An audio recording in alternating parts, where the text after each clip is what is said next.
Antes de mais nada, gostaria de agradecer a coordenação do evento, pela composição da mesa, pelo convite. Agradecer a Elizabeth e a Lília pela parceria nesse movimento. É uma satisfação enorme estar aqui com vocês nessa mesa para discutirmos essas questões epistemológicas. Agradecer a vocês que estão aqui, né, depois de grande festa, né? Amanhã cedo, todo mundo madrugou para estar aqui, fez o esforço. Muito obrigado por estar nessa sala, prestigiando.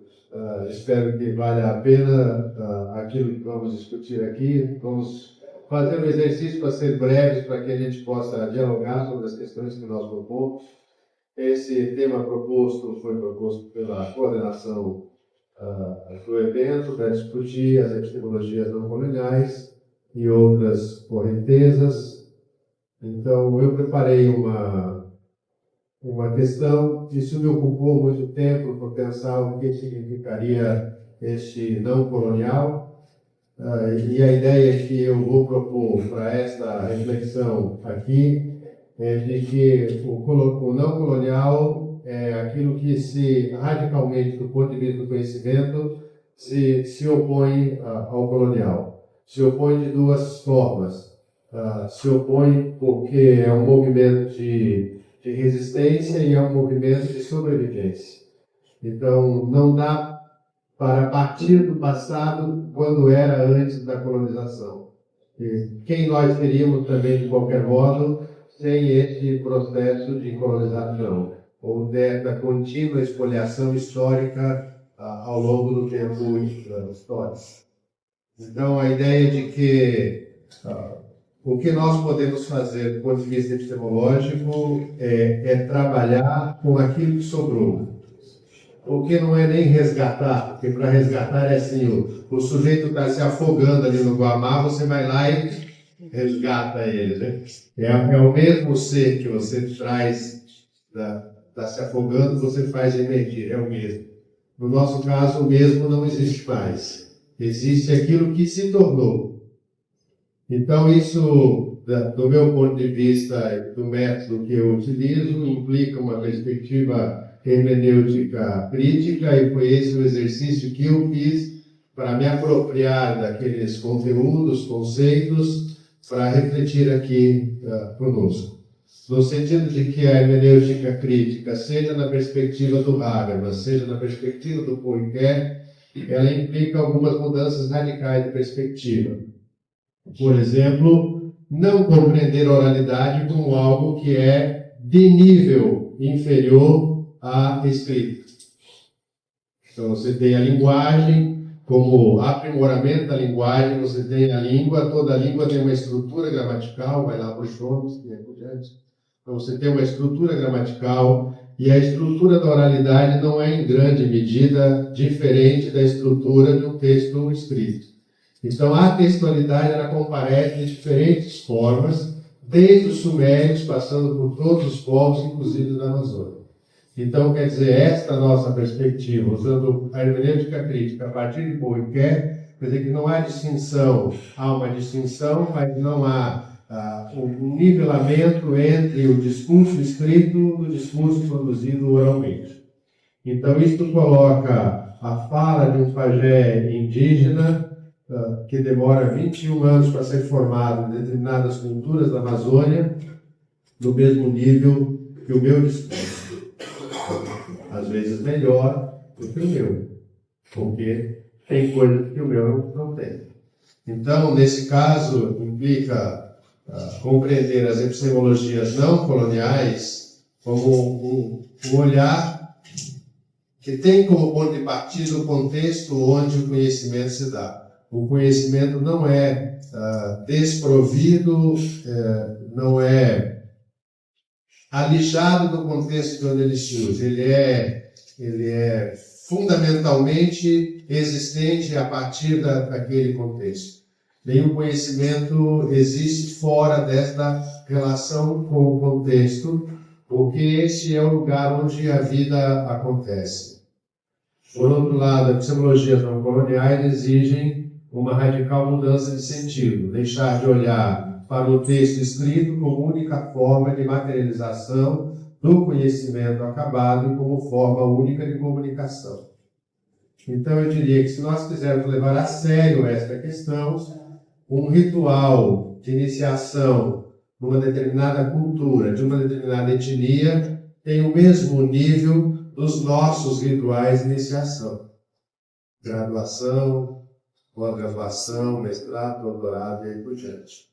Ou seja, o conhecimento que está envolvido com aquele ritual é da mesma natureza. Mas eu acho assim, eu acho que nós não estamos querendo levar isso muito a sério. Essa é a provocação. Então, eu me proponho mesmo a fazer algumas provocações nesse sentido. Então, a ideia que eu trago é esta. Eu procuro definir o que estou entendendo como epistemologias não coloniais, então, como saberes que resistem à hegemonia ocidental. Então, não dá para voltar lá no passado, longínquo, mas nós temos que trabalhar com o que está a nosso alcance. Valorizar uma epistemologia não colonial valoriza a oralidade, a espiritualidade, a ancestralidade como parte do conhecimento constitutivo daquele sujeito e não isolado do que ele é. Propõe outras formas de conhecer e de viver que não só aquelas regidas por um modelo político-econômico que nós designamos de capitalismo.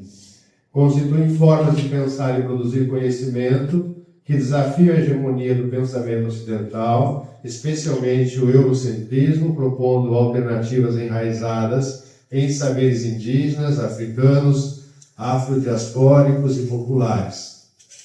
Elas são parte de um movimento de resistência ao epistemicídio, à negação ou destruição de formas de saber não ocidentais. E a primeira maneira que tem para dominar uma outra cultura é dominar o seu saber, ou extingui-lo como parte daquela cultura, que é o que os portugueses fizeram em grande parte, e os espanhóis e outros, não só eles. Então, essas perspectivas rompem com o eurocentrismo. Nós ainda não fizemos esse movimento, mas isso está no nosso horizonte. Questionam a ideia de que o conhecimento válido é apenas aquele produzido por instituições ocidentais, valorizam saberes locais e ancestrais, como conhecimento indígena, africano, quilombolas, ribeirinhos, entre outros, propõem horizontes plurais, além de horizontes únicos e universais, defende que há múltiplas formas legítimas de conhecer o mundo e não apenas a científica ocidental. Tensionam a colonialidade do saber, criticam como a colonização impôs uma hierarquia entre saberes, desvalorizando os não europeus. De qualquer modo, a depender do marco que nós colocamos, a ciência que fazemos é uma ciência europeia. E de um dado momento para cá, desde a segunda Revolução Industrial, o conhecimento científico é reduzido à técnica como mercadoria no interior do sistema econômico. O conhecimento científico é transformado em objeto de técnica para poder ser objeto de comercialização. Então eu pensei em alguns exemplos que rompem com isso. Dado o nosso tempo, eu vou pular um trecho aqui, uma referência ao Rodo de Ouro, a uma leitura de Souza Santos, a Franz Fanon, a Yoronquet, e me deter em 3 exemplos brasileiros do que eu consideraria assim, fora dessa margem e que se constituem epistemologias não coloniais. No trabalho de Lélia Gonzalez, por exemplo, onde há uma reflexão bem aprofundada sobre a mexicanidade, uma identidade político-cultural que une povos negros e indígenas na América Latina, rompendo com o colonialismo europeu. A proposta que Leila faz é justamente de uma leitura do Brasil a partir da experiência da mulher negra, denunciando o epistemicídio que apaga os saberes afro-indígenas. Então, eu queria inicialmente mostrar aqui 4 exemplos mais universais de como essas epistemologias não coloniais se configuram e dar 3 exemplos de autores brasileiros que estariam nesta linha, e depois 3 ou 4 autores da Amazônia, aqui do Pará e do Amazonas, que trabalham nessa perspectiva, mas com uma anúncio e evidência dessas questões. Então, nesse estilo que está aí no slide, né, qual é o conceito-chave que esses autores utilizam, qual é a sua perspectiva epistemológica, como é que eles se relacionam com aqueles 4 autores, inicialmente, que faz uma reflexão mais rompendo com a epistemologia tradicional, buscando uma outra forma de epistemologia, que é essa que estamos anunciando como não colonial. Então, ela dialoga com o Fanon tratado da subjetividade negra e da violência simbólica, antecede o Mignolo ao propor uma pluriversalidade latino-americana, inspira a Sueli Carneiro, que afirma que Lenin engrandeceu o feminismo brasileiro. Então, quem estuda isso sabe disso melhor do que eu. Aqui é mais para dizer assim, o exemplo que nós temos de perspectivas epistemológicas que, embora nós tenhamos um discurso favorável, ele ainda não é radicalmente assumido como é proposto. Ele é aceito assim como uma coisa marginal, de modo geral. De um certo modo, nós já estamos habituados com a marginalidade, no sentido de que, do ponto de vista epistemológico, nós que estamos aqui, nós somos marginais, porque o ensino é marginal em relação às outras áreas e aí por diante. Então, a Sueli propõe como conceito-chave justamente pensar as formas de conhecimentos orientais como morte do próprio conhecimento, que é a destruição dos saberes indígenas e negros, como forma de dominação colonial, como afirmei anteriormente. Ela amplia a perspectiva do Boaventura de Souza Santos ao aplicar o conceito de epistemicídio à realidade, dialoga com Lélia Gonzalez ao afirmar que a centralidade da mulher negra na reconstrução do Brasil, sua obra é marcada por uma interseção entre filosofia, ativismo e espiritualidade afro-brasileira. O outro exemplo, talvez mais conhecido da maioria, é o Ayrton Krenak, que apresenta uma cosmovisão indígena como contra-colonialidade. O conceito-chave é justamente esse, uma contra-colonialidade, que não basta criticar o colonialismo, é preciso viver e pensar fora dele. Porque nós, de modo geral, fazemos a crítica, mas vivemos dentro dele. Os nossos valores não são superados, né? Aquela inspiração egoísta, individualista e utilitarista que usa o capitalismo, ela permeia toda a nossa cultura. Ayrton Krenak rompe com a ideia de desenvolvimento imposta pelo Ocidente e critica no sentido de que por que você precisa de tanto desenvolvimento? Nós já não chegamos num patamar onde a vida foi prolongada suficientemente, e há qualidade suficiente, há comida suficiente para todos, mas falta outros valores, falta partilha, falta comunhão, falta outras coisas. Como vai dizer o Davi Copenhague mais à frente, né? Vocês têm tudo, mas não sabem dividir nada. Então, sua oralidade e metáfora são formas de resistência epistemológica, dialoga com Mignolo ao propor uma cosmopercepção que desafia a modernidade. E ele faz questão de construir falas e não construir textos. Os livros que ele tem publicado mais recentemente não são resultado da sua própria escrita, mas são resultado das suas exposições orais. Aqui eu queria apresentar, eu vou pular essa parte, não só porque desconfigurou, mas de mostrar como é que esses autores convergem no pensamento em que eles desenvolvem. Era só um quadro com isso. Um pensamento típico, próprio e mais evidente da Amazônia e do Amazonas em particular é a reflexão que faz o Ayrton com o Davi Copenhague, especialmente na obra Queda do Céu. É um exemplo de epistemologia não colonial, há um conjunto de histórias que envolve esta personalidade e os diferentes grupos de Yanomami, porque Yanomami não é um só, são 12 etnias diferentes, porque Yanomami somos nós que chamamos eles não dizem isso de si. Então, o Davi Copenau é um dos mais importantes pensadores indígenas contemporâneos, xamã e líder do povo Yanomami, articula uma visão de mundo profundamente espiritual, ecológica e política, com intenso ativismo em prol do desenvolvimento da manutenção e a preservação da Amazônia, não porque ele seja um ecologista nato, mas porque sem isso a vida daqueles povos não existe. Ele desafia as estruturas coloniais de pensamento e propõe uma cosmologia viva onde a floresta, os espíritos e os humanos estão interligados. Para nós isso é quase um absurdo, de modo geral, como nós pensamos de verdade, né? Academicamente não, para provocar de novo. Então, dentro da vida, naquela obra que eu mencionei, ele justamente apresenta a cosmologia Yanomami. Quando nós falamos de Yanomami, nós estamos falando de um conjunto de etnias que vivem num conjunto de territórios entre o estado do Amazonas, o estado de Roraima, a Venezuela e a Colômbia.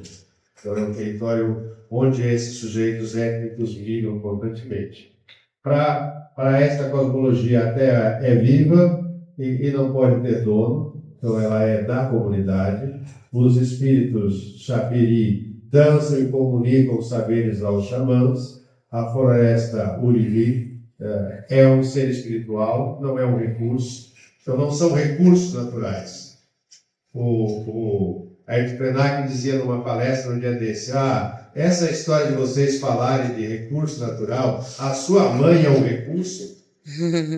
Você vai lá e pega um pedaço do braço dela, bota na frigideira e come?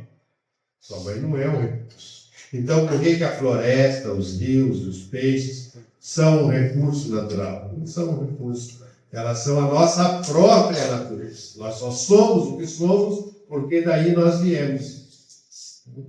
Então, essa cosmologia está muito presente nesses autores como um todo. O conhecimento não está nos livros, mas na memória, nos sonhos e na oralidade ancestral. Ele afirma: os brancos não sonham tão longe como nós, dormem muito, mas só sonham com eles mesmos. Não sonham com os espíritos, com a natureza e por diante. Ele faz, obviamente, isso é uma crítica ao nosso modelo de conhecimento. Os brancos vivem cercados por mercadorias, mas não sabem compartilhar. O pensamento ocidental é torturoso e espinhoso, preso a papéis e imagens. A destruição da floresta é vista como a queda do céu, pelo Davi, que é isso que é o título do livro, um colapso espiritual e ecológico evidente. Se coubesse aqui, a gente ia dizer por que ele diz isso, né? Desde os anos 90 até mais recentemente, as terras Yanomami são ricas em 3 grandes minerais, mas 2 deles mais evidentes, que é o ouro e as terras raras, e junto com o nióbio. Então, só dizer esses nomes, vocês já sabem por que a cobiça é tão grande sobre aquele território e sobre esse povo. Não dá para aprofundar essas questões. Então, em A Queda do Céu, Copenau propõe uma política que nasce da cosmologia, não da lei escrita. Ele resiste à dicotomia colonial entre natureza e cultura, propondo uma visão integrada onde tudo é pessoa, humanos, animais e espíritos. Sua escrita é uma forma de traduzir o pensamento Yanomami para que os brancos parem de destruir o mundo. Então ele só se dispôs a dar as entrevistas com o antropólogo que trabalha com ele, que é o Bruce Albert, como forma de comunicação, denúncia e anúncio aos brancos do que eles estão fazendo consigo mesmos. É isso que ele diz. Então eu só estou dizendo isso, dizendo para ser escrito, porque eu quero fazer esse alerta. Então ele diz que ele nunca vai rejeitar os valores próprios da cultura, nunca vai rejeitar as palavras dos espíritos, essas são minha verdade.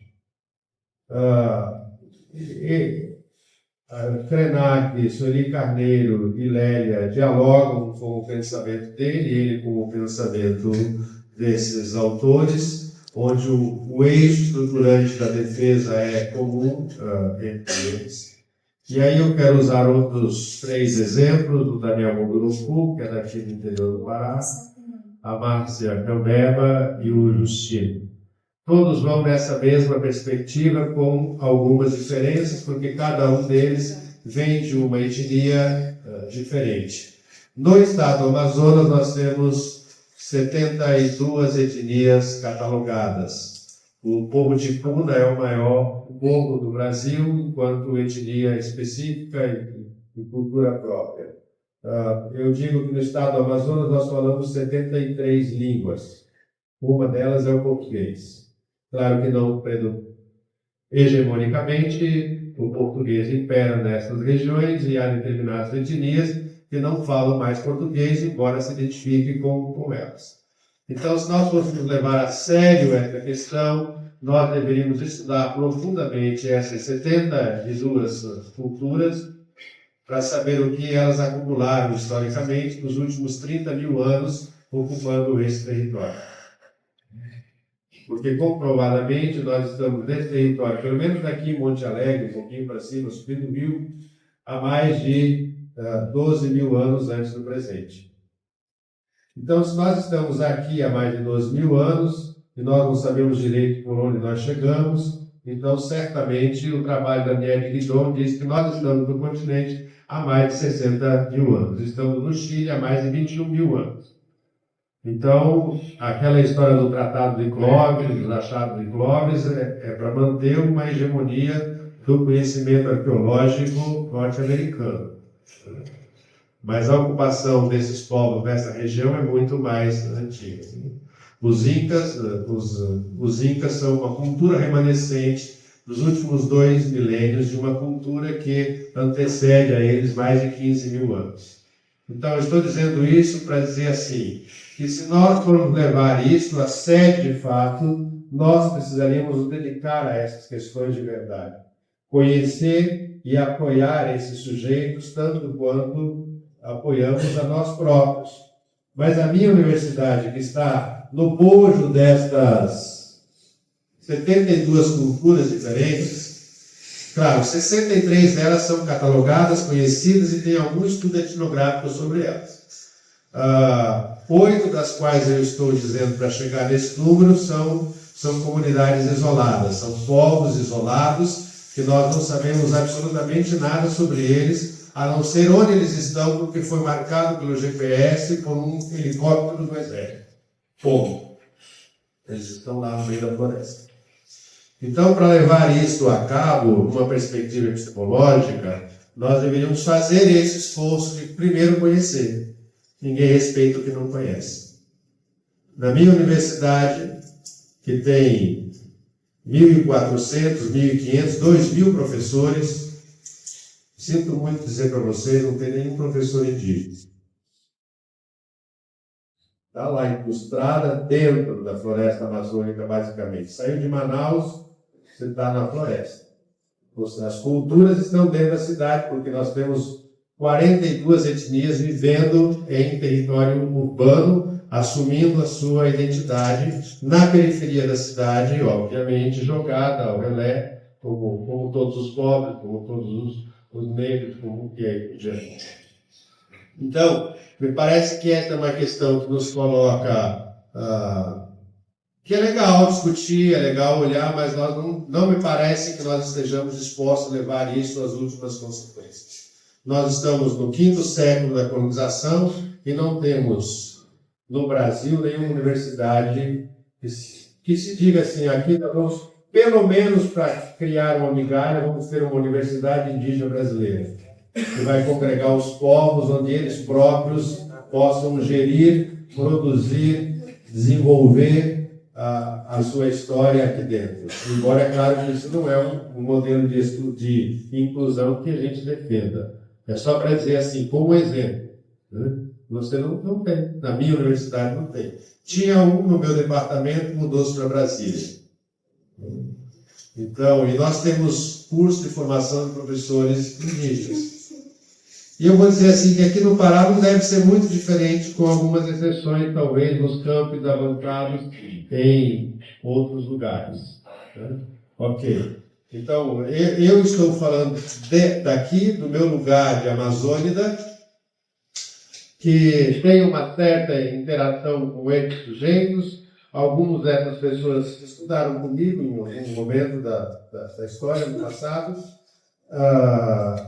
E o nosso mundo não seria o que é sem essas etnias. Vocês gostam de tucumã, vocês gostam de castanha, pelo menos quem é da Amazônia, do açaí. A gente tem uma ideia que tudo isso é a natureza que nos deu. Sinto muito dizer para vocês, mas tudo isso é plantado. É geneticamente modificado. Eu não tenho as provas, vocês vão ter daqui a alguns anos. A castanha não é um produto que nasceu pronta. Ela foi geneticamente sendo alterada ao longo dos milhares de anos. A pupunha, no Alto Solimões, tem 332 tipos de pupunha. A pupunha tem no México. Mas ela não veio do México para o sul do continente. Ela foi do Alto Solimões para o México. Porque no México não tem nenhuma palmeira originária da pupunheira. No entanto, no Alto Solimões está cheio delas. Então você tem 332 tipos diferentes de pupunha que tem uma única árvore comum, geneticamente falando. Então, como é que você produziu 332 tipos diferentes, onde só tem uma palmeira que é geneticamente comum a todas elas? Então, significa que ao longo dos últimos 3.000 anos, o povo ticuna e os povos do Alto Solimões foram intervindo de tal modo nesta planta que ela se tornou isso que nós conhecemos. Mas nós, quando vamos para lá, nós achamos que isso já é algo que a natureza nos deu. Então é isso que esses autores estão dizendo. Isso que vocês acham que a natureza deu, ela não é de graça, ela não foi dada. Há um trabalho historicamente construído para garantir a sobrevivência desses povos na floresta. Os antropólogos e arqueólogos dizem assim, onde tiver uma moita de tucumã, é porque alguém morou ali. Não é que nem a araucária, que a gralha pega ela aqui, leva para ali e vai espalhando pelo sul do continente todinho. O tucumã não sai do lugar, não tem nenhum animal que transporte essa, fora o animal humano. Não tem nenhum outro animal, fora o humano, que leve esta semente. A mesma coisa é a castanha. Por que a castanha só está no vale dos rios da Amazônia? Quando na África tem o mesmo tipo de floresta que nós temos aqui. Por que lá não tem castanheira? Porque aqui ela foi cultivada. Mas nós não chegamos nessa análise ainda. O INPA está fazendo essa construção.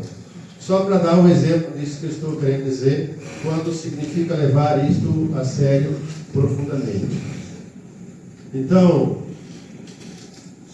Justino, a Márcia e o Daniel defendem que o conhecimento ancestral amazônico se constitua como uma ciência, no sentido de que é uma ideia que vem ganhando força graças ao trabalho de autores indígenas e aliados que mostram que os saberes tradicionais não são apenas oralidade ou espiritualidade, mas também sistemas complexos de observação, experimentação e explicação do mundo. Estou falando da castanha, da pupunha e do tucumã, só como 3 exemplos disso. O açaí, entre outros. O Justino, embora tenha feito filosofia no mesmo curso, no mesmo período que eu fiz, é padre e antropólogo, Tuiuca do Alto Rio Negro. Propõe que os saberes indígenas são ciências dinâmicas, com métodos próprios de observação, experimentação e ensino. Defende a ideia de cosmopolítica, onde seres visíveis e invisíveis, como constelações, trovões e espíritos, fazem parte de um sistema científico integrado. A espiritualidade indígena não é superstição, mas que sustenta a vida e orienta o manejo ambiental. A Márcia Theobeba, em suas poesias, em sua literatura, articula a questão da temporalidade, da memória e identidade como elementos científicos. Sua poesia denuncia a violência contra os povos indígenas e propõe uma educação crítica e descolonizadora. Ela defende que a espiritualidade e a geografia indígena são formas legítimas de ciência, pois explicam e organizam o mundo a partir das relações de vida com o ambiente. O ambiente não é meio. Nós somos o ambiente. Mas nós compreendemos o ambiente como separado de nós. Nós chamamos de meio ambiente. Nós somos resultado desse ambiente. Então, isso é uma outra perspectiva. O Daniel propõe a oralidade como método. Os mitos indígenas são formas de explicar fenômenos naturais, sociais e espirituais, com uma lógica própria, não é a nossa lógica ocidental. A oralidade é um método de transmissão de conhecimento que envolve memória, observação e interpretação. São elementos fundamentais da ciência. Sua obra contribui para a educação infanto-juvenil, porque ela está ocupada de conscientizar as crianças justamente a partir disso, e a sua produção, então, é voltada para o público infanto-juvenil, promovendo o respeito à diversidade cultural e linguística, com base para um pensamento crítico. Então, o que esses autores mostram? Esses autores mostram que o conhecimento ancestral amazônico é empírico, sistemático e transformador. Empírico porque é baseado em observações profundas da natureza ao longo de gerações. É sistemático porque ele é organizado em cosmologias, rituais e práticas, e essas três coisas estão integradas. É transformador porque é capaz de oferecer soluções para crises ambientais, sociais e políticas que estamos vivendo contemporaneamente. Então, pesquisadores como Manuela Carneiro da Cunha, Alfredo Wagner, entre outros, também defendem que os saberes tradicionais devem ser vistos como ciência. A historiadora Francimere Alves da Silva argumenta que a oralidade não é apenas meio de transmissão, mas lugar de produção de conhecimento, e que a ciência ocidental precisa superar seu viés elitista para reconhecer essas formas de saber. E concluindo, o que implicam pensar em epistemologias não coloniais? Então, uma ênfase no não. Né? Implica, em primeiro plano, olhar para o mito como a constituição das cosmologias indígenas, não como mito, como nós compreendemos o mito, mas como história. Olhar para o mito e a constituição das cosmologias indígenas como história. Como história com H maiúsculo, que está escrito aí. Segundo, compreender a oralidade como texto, o discurso como ação e o texto como contexto. Perceber que a corporeidade e as pinturas não perceber a corporeidade, as pinturas, não como alegorias, mas como linguagem. Ver os desenhos das cestarias como artefatos de escrita de tempos que se consolidam no presente. Entender os rituais como processo de integração de conhecimentos e saberes que se acumulam, se ressignificam e se transmitem de uma geração a outra. Neles, educação e conhecimento são integrados à cultura, onde toda aldeia é educadora. Obrigado.